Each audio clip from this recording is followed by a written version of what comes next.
In Athens 6 years ago, the crowd has come to a hush. They're inside the final 5 seconds before they go. Mears, just like we saw with Sandy Clare, is out cleanly. She's off to a good start. Looking forward to the end of that first lap and see how she compares against the French women. We can see her bouncing back and forth in the rhythm of the clock as it clicked down the last 5 seconds. Timed it perfectly. Here we go, first lap in. Mears goes through at the halfway mark. She's in second position. She's down, but she's not out of it just as yet. She's got a lot of ground to make up. It's just about a tenth of a second. She's still in second place. Can she get there? It's the time of Sandy Clare. 33.66 is what Mears is looking for, and she's managed to get there. She brought it home in the final 125 metres, 33.593. Anna Mears. That's why she's wearing a rainbow jersey. Well, we should never doubt the world champion in that particular event.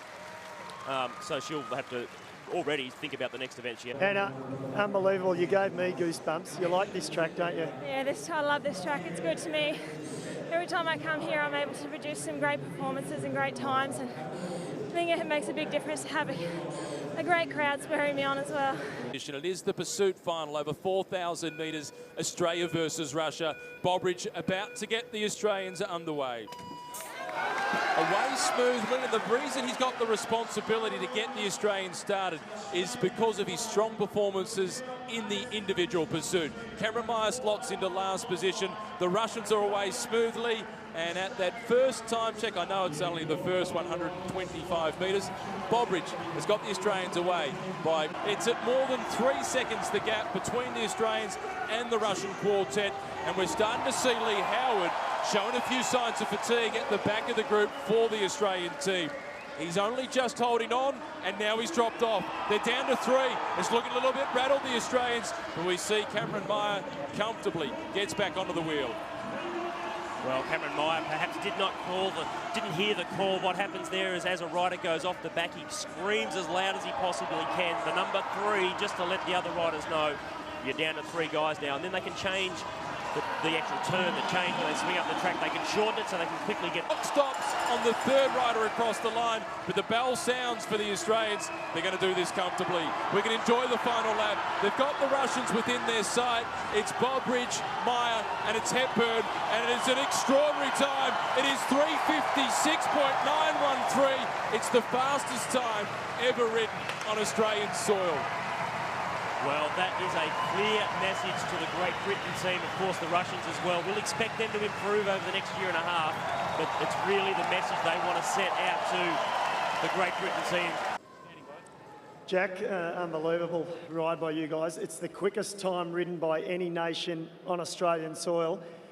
3:56. Did you think you guys could do that tonight? To tell the truth, we weren't sure what we could do.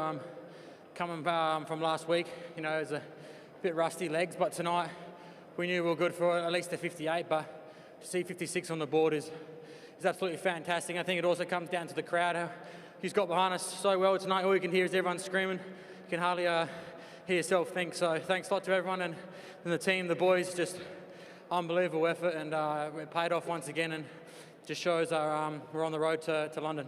The question is, last week at the Oceania Championships, he withdrew from the competition after qualifying fastest with diarrhea and vomiting.